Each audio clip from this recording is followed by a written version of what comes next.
India Legal presents Courts Roundup.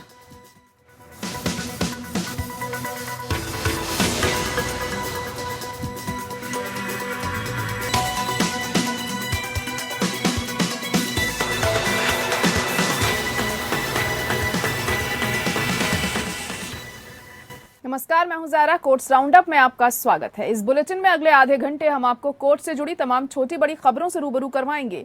Court की कार्रवाई और सुप्रीम कोर्ट से लेकर हाई कोर्ट और लोअर कोर्ट तक के फैसलों को आपके सामने रखेंगे। आगे बढ़ने से पहले एक नजर हेडलाइंस पर।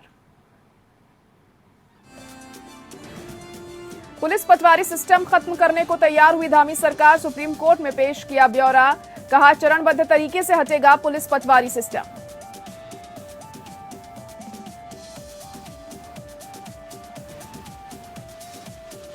छत्तीसगढ़ नागरिक आपूर्ति निगम घोटाले में ईडी ने जज पर लगाया आरोप। कहा, जज ने बेल देने से 2 दिन पहले मुख्यमंत्री से की थी मुलाकात। आरोपी को राज्य सरकार से मिली है रियायतें। मुख्तार अंसारी के बेटे अब्बास अंसारी को आर्म्स एक्ट मामले में मिली गिरफ्तारी से अंतरिम राहत। अंसारी के वकील ने कहा, लाइसेंस भी हैं, फिर भी आपराधिक मुकदमा हुआ दर्ज। कोर्ट ने यूपी सरकार को नोटिस जारी कर मांगा जवाब। पश्चिम बंगाल शिक्षक भर्ती घोटाले में सुप्रीम कोर्ट ने किया सीबीआई जांच पर रोक लगाने से इनकार। कहा, बोर्ड अध्यक्ष हटाना था गलत। 269 नियुक्तियां रद्द करने पर लगाई रोक।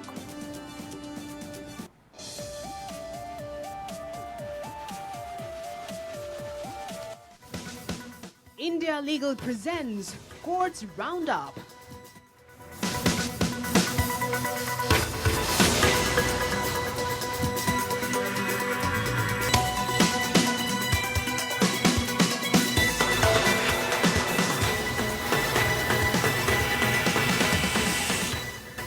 चलिए शुरुआत कर लेते हैं कोर्ट्स राउंडअप की। अंकिता भंडारी केस से चर्चा में आए उत्तराखंड के पुलिस पटवारी सिस्टम को खत्म करने को उत्तराखंड सरकार तैयार हो गई है।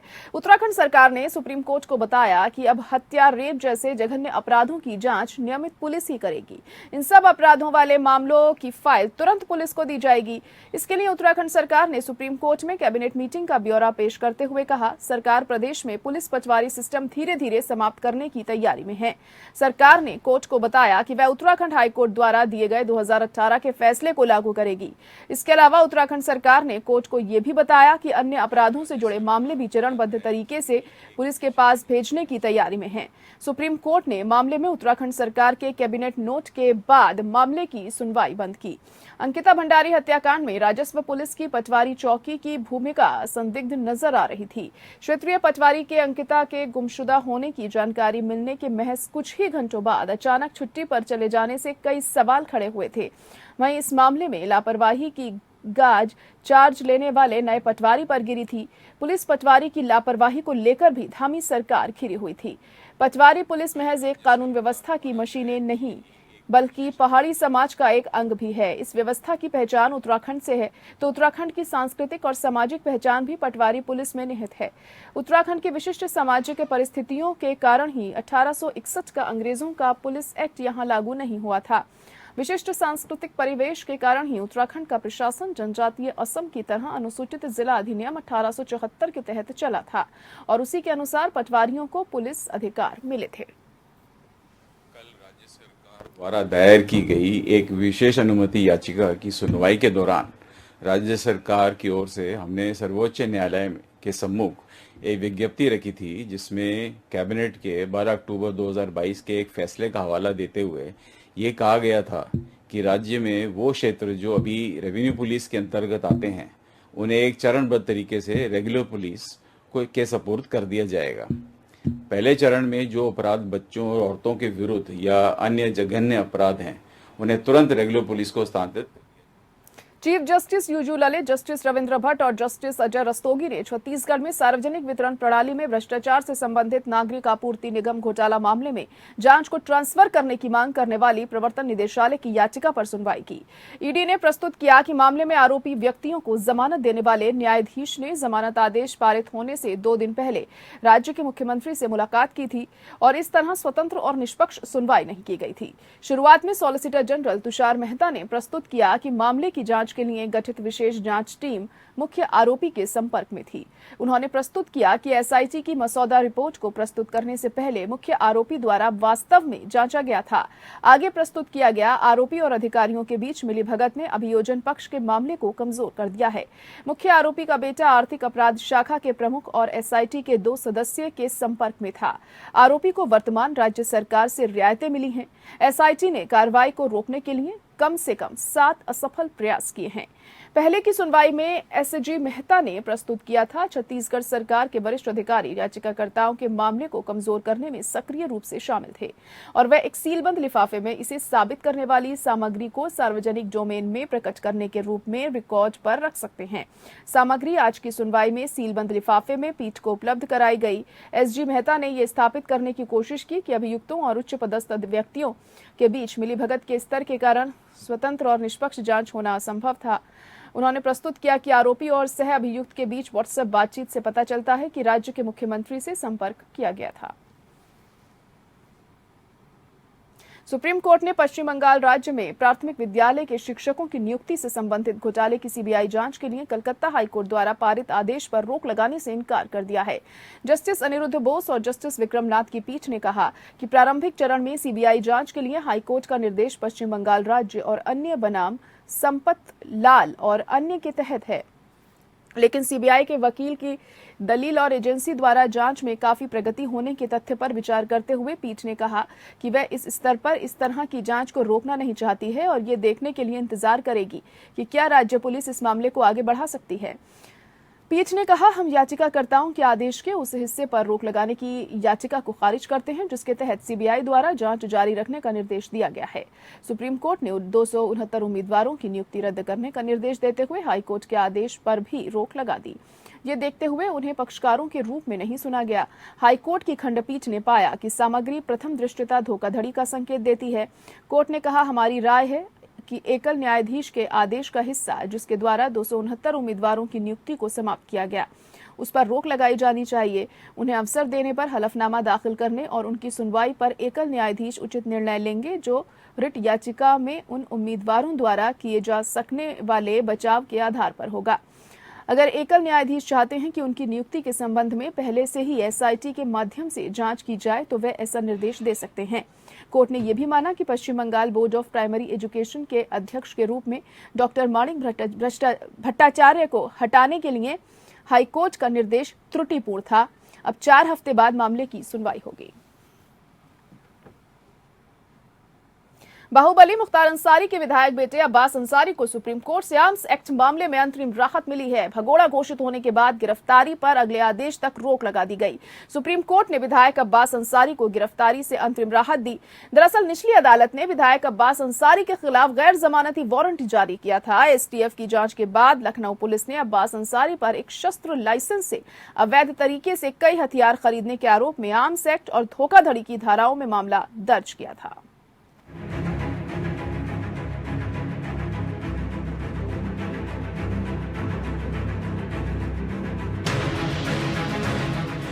उत्तर प्रदेश के बाहुबली नेता मुख्तार अंसारी के विधायक बेटे अब्बास अंसारी को सुप्रीम कोर्ट से अंतरिम राहत दी है। सुप्रीम कोर्ट में मामले की सुनवाई के बाद जस्टिस गवाई की बेंच ने आर्म्स एक्ट मामले में अब्बास अंसारी की गिरफ्तारी पर अगले आदेश तक रोक लगाई है। मामले की अगली सुनवाई के दौरान अब्बास की ओर से पेश वकील सिब्बल ने कहा कि अब्बास अंसारी राष्ट्रीय राइफल संघ के सदस्य हैं। उनके पास लाइसेंस भी है, बावजूद इसके यूपी में आपराधिक मुकदमा दर्ज कर लिया गया है। इतना ही नहीं, निचली अदालत ने मामले में समन और गैर जमानती वारंट जारी कर दिया है। उनकी संपत्ति को सीज कर दिया गया है। यूपी के बाहुबली नेता मुख्तार अंसारी के बेटे अब्बास अंसारी को सुप्रीम कोर्ट ने आर्म्स एक्ट के केस में अंतरिम राहत दे दी है। इसके साथ ही यूपी सरकार को निर्देश दिया गया है कि वो आगामी आदेश तक अब्बास के खिलाफ कोई प्रतिबंधात्मक कार्रवाई न करे। अब्बास अंसारी की याचिका पर सुप्रीम कोर्ट ने यूपी सरकार को नोटिस जारी कर जवाब मांगा है। अब्बास अंसारी मऊ से सुबसपा के विधायक हैं। एमपी एमएलए कोर्ट ने उनकी संपत्ति जब्त करने का आदेश दिया है। अब्बास अंसारी के खिलाफ यूपी विधानसभा चुनाव के दौरान भड़काऊ भाषण देने के आरोप में मऊ में केस दर्ज किया गया था। मामले में सीजेएम एमपी एमएलए कोर्ट ने विधायक अंसारी और उनके भाई उमर अंसारी के खिलाफ गैर जमानती वारंट जारी किया था। अंसारी पर आरोप है कि साल 2012 में लखनऊ से जारी किए गए शस्त्र लाइसेंस को बगैर सूचना दिए ही उन्होंने अपने दिल्ली के पते पर ट्रांसफर करा दिया था। इसके बाद मामला कोर्ट में जा पहुंचा था और कोर्ट में लगातार गैर हाजिरी के कारण सांसद विधायकों की विशेष कोर्ट ने अब्बास अंसारी की संपत्ति कुर्क करने का आदेश दिया है। सांसद विधायक कोर्ट के न्यायाधीश अमरीश श्रीवास्तव ने सीआरपीसी की धारा 83 के तहत लखनऊ की महानगर पुलिस की अर्जी का संज्ञान लेते हुए कुर्की आदेश दिया था। मामले की अगली सुनवाई के लिए 17 नवंबर की तारीख तय की गई है। कोर्ट ने उन्हें भगोड़ा भी घोषित किया है। ज्ञानसर एक्ट के मामले में बांदा जेल में बंद पूर्व विधायक मुख्तार अंसारी की पेशी मंगलवार को वीडियो कॉन्फ्रेंसिंग से हुई। विशेष न्यायाधीश MP MLA court Dinesh Kumar Chaurasia ने मामले में साक्ष्य के लिए 9 नवंबर तक की तारीख तय की है। सुप्रीम कोर्ट ने डिजिटल डिवाइस की तलाशी और जब्ती पर विस्तृत दिशा निर्देश तैयार करने की मांग वाली पत्रकारों के एक समूह की ओर से दायर याचिका पर नोटिस जारी किया है। नोटिस जारी करते हुए जस्टिस केएम जोसेफ और जस्टिस ऋषिकेश रॉय की बेंच ने यूनियन से जवाब देने के लिए कहा और मामले को एक लंबित याचिका के साथ टैग किया, जिसमें वर्तमान याचिका के साथ इसी तरह की प्रार्थना की मांग की गई थी। याचिकाकर्ताओं की ओर से पेश सीनियर वकील सिद्धार्थ अग्रवाल ने अदालत को बताया कि हमारे इलेक्ट्रॉनिक उपकरणों में अक्सर व्यक्तिगत संवेदनशील डेटा, राजनीतिक विचार, वित्तीय जानकारी होती है। इंटरनेट फ्रीडम फाउंडेशन की सहायता से फाउंडेशन फॉर मीडिया प्रोफेशनल्स द्वारा दायर याचिका में कहा गया है कि मौजूदा कानून इलेक्ट्रॉनिक उपकरणों को सर्च या जब्त करने की पुलिस की शक्ति को विनियमित नहीं करते हैं। विनियमन की कमी पुलिस को संदिग्ध तरीके से काम करने का मौका देती है, जिसके कारण निजता के अधिकार और आत्म अपराध के खिलाफ संवैधानिक गारंटी का उल्लंघन होता है।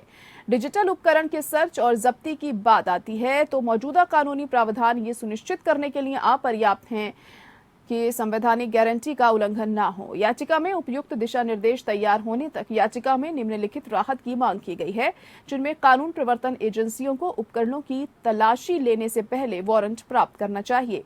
वारंट सामान्य नहीं होना चाहिए। वारंट के लिए कोई भी आवेदन न्यायिक मजिस्ट्रेट को प्रदर्शित करना चाहिए। कानून प्रवर्तन एजेंसियों को ये सुनिश्चित करने के लिए सुरक्षा उपाय करने का निर्देश दिया जाना चाहिए कि वो जानकारी प्राप्त करते हैं वह लीक ना हो। विशेष रूप से सुप्रीम कोर्ट ने अगस्त में एक अन्य रिट याचिका के जवाब में केंद्र सरकार द्वारा दायर जवाबी हलफनामे पर असंतोष व्यक्त किया था, जिसमें जांच एजेंसियों द्वारा व्यक्तिगत इलेक्ट्रॉनिक उपकरणों की जब्ती के लिए दिशा निर्देश मांगे गए थे। सीजेआई यूयू ललित और जस्टिस बेला एम त्रिवेदी की सुप्रीम कोर्ट की बेंच ने रिलीज से पहले फिल्म थैंक गॉड पर रोक लगाने की मांग वाली याचिका पर तुरंत सुनवाई से इनकार कर दिया। पीठ ने 1 नवंबर 2022 को याचिका को सूचीबद्ध किया है। याचिकाकर्ता ने कहा था कि तब तक याचिका निष्फल हो जाएगी क्योंकि फिल्म 25 अक्टूबर 2022 को रिलीज हो रही है। पीठ ने टिप्पणी की कि मामला अति आवश्यक नहीं है और बाद में सूचीबद्ध किया जा सकता है। चित्रगुप्त वेलफेयर ट्रस्ट की ओर से दायर याचिका में यह निर्देश देने की मांग की गई है कि फिल्म के ट्रेलर और पोस्टर को यूट्यूब और अन्य सोशल मीडिया प्लेटफॉर्म से हटा दिया जाए। याचिकाकर्ता ने फिल्म की सिनेमाघरों या ओटीटी प्लेटफॉर्म पर रिलीज को रोकने के लिए निर्देश देने की मांग की है। वकील लोकेश कुमार चौधरी के माध्यम से दायर याचिका में आरोप लगाया गया है कि फिल्म की रिलीज सिनेमेटोग्राफी अधिनियम की धारा 5B के साथ संविधान के अनुच्छेद 14 और 25 का पूरी तरह से उल्लंघन होगा। याचिका में कहा गया है कि बॉलीवुड अभिनेता अजय देवगन द्वारा निभाए गए भगवान चित्रगुप्त के किरदार में अपमानजनक अभिव्यक्तियों, कृत्यों, बयानों, संवादों और अपमानजनक छवियों को दिखाया गया है, जो कि बॉलीवुड फिल्म थैंक गॉड के ट्रेलर में दिखता है। आगे ये भी जोड़ा गया है कि फिल्म का ट्रेलर और इस कदम के विभिन्न पोस्टर देश भर में और दुनिया में भी लोगों के बीच भगवान चित्रगुप्त के खिलाफ गलत और अपमानजनक संदेश फैला रहे हैं। याचिका में कहा गया है कि प्रतिवादियों को भगवान चित्रगुप्त का अपमान करने का कोई अधिकार नहीं हो सकता है। कोर्ट से अनुरोध किया गया है कि वह केंद्र और CBFC के खिलाफ परमादेश और निषेधाज्ञा की प्रकृति में एक रिट जारी करे, जिसमें उन्हें यूट्यूब और अन्य सोशल मीडिया प्लेटफॉर्म से फिल्म के ट्रेलर और पोस्टर को तुरंत हटाने और फिल्म को रिलीज न करने का निर्देश दिया जाए। केंद्र ने दिल्ली हाई कोर्ट में अग्निपथ योजना पर हलफनामा दाखिल किया। योजना के तहत 17.5 वर्ष से 21 वर्ष तक की उम्र के युवाओं को 4 साल के कार्यकाल के लिए सशस्त्र बलों में शामिल किया जाएगा। इनमें से 25% को बाद में नियमित सेवा में शामिल किया जाएगा। सरकार ने कहा कि नई अग्निपथ योजना के माध्यम से भर्ती करने का उसका निर्णय राष्ट्रीय सुरक्षा कारणों से लिया गया एक नीतिगत निर्णय है।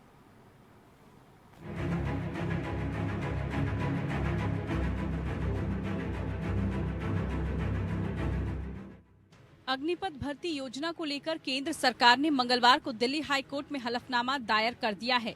अब अग्निपथ योजना को चुनौती देने वाली याचिकाओं पर दिल्ली हाई कोर्ट में गुरुवार को सुनवाई होगी। केंद्र का कहना है कि अग्निपथ योजना की न्यायिक समीक्षा का दायरा सीमित है। अग्निपथ योजना एक नई योजना है जो 3 सेवाओं में भर्ती करती है। इस योजना को सरकार द्वारा नीतिगत निर्णय के तहत लागू किया गया है। केंद्र का कहना है कि रैलियों के माध्यम से चयनित उम्मीदवारों द्वारा लगाए गए भेदभाव के आरोप गलत हैं। केंद्र सरकार ने दिल्ली उच्च न्यायालय को बताया है कि सेना, वायुसेना और नौसेना में भर्ती के लिए उसकी अग्निपथ योजना सेना को युवा बनाएगी और अपने कार्यकाल के बाद बाहर निकलने वाले रंगरूट समाज के लिए राष्ट्रवादी, अनुशासित और कुशल जनशक्ति साबित होंगे। स्टार परीक्षा और रैलियों के तहत होने वाली भर्ती की प्रक्रिया अलग होती है और एक दूसरे से स्वतंत्र होती है।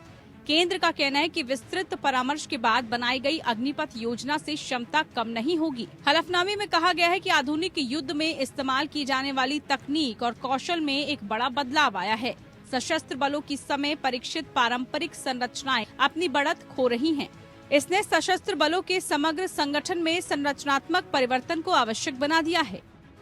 अग्निपथ योजना की संवैधानिक वैधता और समग्र रूप से सशस्त्र बलों में भर्ती को चुनौती देने वाली उच्च न्यायालय के समक्ष याचिकाओं के एक बेंच के जवाब में सरकार का जवाब आया है। अग्निपथ योजना में 4 साल के लिए युवाओं को सेना में शामिल करने का प्रस्ताव है, जिसके बाद चयनित उम्मीदवारों में से केवल 25% भारतीय सेना में बने रहेंगे, जबकि बाकी को बाहर निकलना होगा। केंद्र का कहना है कि इस योजना को कानूनी रूप से ज्यादा उपयुक्त है। इस योजना से सेना पर कम भार पड़ेगा, क्योंकि रेगुलर काडर में जिन अग्निवीरों को चयन नहीं किया जाएगा वो बाहर निकल जाएंगे और उनके पास दूसरे करियर विकल्प के लिए बेहतर मौका होगा। साथ ही लंबी अवधि के लिए नियमित संवर्ग में चयनित जवानों की उपलब्धता में वृद्धि होगी। केंद्र ने बताया कि नियमित संवर्ग में नामांकन होने के बाद ही अग्निवीरों को विशेष प्रशिक्षण दिया जाएगा। सुप्रीम कोर्ट ने जुलाई में अपने साथ साथ देश भर के विभिन्न उच्च न्यायालयों के समक्ष सूचीबद्ध याचिकाओं को दिल्ली उच्च न्यायालय में स्थानांतरित कर दिया था। Bureau report, APN news. Jammu Kashmir और लद्दाख हाई कोर्ट ने कहा है कि केवल इसलिए कि किसी व्यक्ति के खिलाफ कई एफआईआर दर्ज की गई हैं, इसीलिए उसे जमानत की रियायत से इनकार नहीं किया जा सकता है, खासकर जब गैर जमानती अपराध में उसकी संलिप्तता प्रथम दृष्टया नहीं दिखाई जाती है। जस्टिस संजय धर ने याचिकाकर्ता आरोपी द्वारा दायर आवेदन पर सुनवाई करते हुए ये टिप्पणी की, जिसने अपने खिलाफ दर्ज एफआईआर से हुए केस में जमानत मांगी थी। अपनी याचिका में याचिकाकर्ता ने तर्क दिया कि उसने कोई अपराध नहीं किया और याचिकाकर्ता और शिकायतकर्ता के बीच विवाद भूमि के सीमांकन से संबंधित पूरी तरह से दीवानी प्रकृति का है। उसकी याचिका का विरोध करते हुए प्रतिवादियों ने तर्क दिया कि याचिकाकर्ता आदतन अपराधी है, क्योंकि उसके खिलाफ 22 एफआईआर दर्ज हैं। प्रतिवादियों ने आगे तर्क दिया कि याचिकाकर्ता पर सार्वजनिक सुरक्षा अधिनियम के तहत मामला दर्ज किया गया और उसकी आपराधिक पृष्ठभूमि के कारण उसे हिरासत में रखा गया। ये भी कहा गया कि मामले की जांच अभी जारी है, इसीलिए इस स्तर पर याचिकाकर्ता को जमानत की रियायत नहीं दी जा सकती। जस्टिस धार ने पक्षकारों द्वारा दिए गए तर्कों पर निर्णय लेते हुए कहा कि सीआरपीसी की धारा 437 उपधारा 1 और धारा 439 उपधारा में निर्धारित जमानत देने से ओवरराइडिंग विचार अपराध की प्रकृति और गंभीरता में निहित है। मामले पर आगे विचार करते हुए पीठ ने कहा कि अपराध की प्रकृति और सजा की गंभीरता आरोपी की जमानत याचिका पर विचार करते समय महत्वपूर्ण विचार है। कथित अपराध में आरोपी की संलिप्तता का प्रथम दृष्टया दृष्टिकोण कारक है, जिस पर विचार करने की आवश्यकता है। अदालत ने कहा कि इसीलिए केवल कि याचिकाकर्ता के खिलाफ कई एफआईआर दर्ज हैं, उसे जमानत की रियायत से इनकार नहीं किया जा सकता है। उत्तर प्रदेश सरकार ने इलाहाबाद हाई कोर्ट को सूचित किया कि वह भक्तों को सुविधा प्रदान करने के लिए मथुरा के बांके बिहारी मंदिर के पास 5 एकड़ भूमि का अधिग्रहण करके एक कॉरिडोर बनाने की योजना बना रही है। बांके बिहारी मंदिर वृंदावन मथुरा में स्थित है और ये बांके बिहारी को समर्पित है। बांके बिहारी को राधा और कृष्ण का संयुक्त रूप माना जाता है। इस मंदिर की स्थापना स्वामी हरिदास ने की थी। राज्य सरकार की ओर से चीफ जस्टिस राजेश बिंदल और जस्टिस जे मुनीर की पीठ के समक्ष ये प्रस्तुत किया गया। कोर्ट मथुरा में बांके बिहारी मंदिर जाने वाले तीर्थयात्रियों की सुरक्षा के संबंध में जनहित याचिका पर सुनवाई कर रहा है। इस साल अगस्त में मंदिर में भगदड़ जैसी स्थिति में 2 श्रद्धालुओं की मौत और 7 के घायल होने के बाद इलाहाबाद उच्च न्यायालय के समक्ष जनहित याचिका दायर की गई थी। यूपी सरकार की ओर से मंगलवार को कोर्ट को बताया गया कि वृंदावन में श्री बांके बिहारी मंदिर के लिए बनने वाले बांके बिहारी कॉरिडोर का मसौदा सरकार की एक समर्पित समिति ने लगभग तय कर लिया है। कोर्ट ने सुनवाई की अगली तारीख 17 नवंबर तक राज्य सरकार से जवाब मांगा है। मंदिर में हुई दुर्भाग्यपूर्ण घटना के कई घायल इसमें हो गए थे और उत्तर प्रदेश के मुख्यमंत्री ने सुधारात्मक उपायों का सुझाव देने के लिए एक समिति का गठन किया था। पूर्व आईपीएस सुलखान सिंह को समिति की अध्यक्षता का काम सौंपा गया था। और इसी के साथ कोर्ट्स राउंडअप में आज के लिए इतना ही। मुझे दीजिए इजाजत। नमस्कार। India Legal presents Courts Roundup.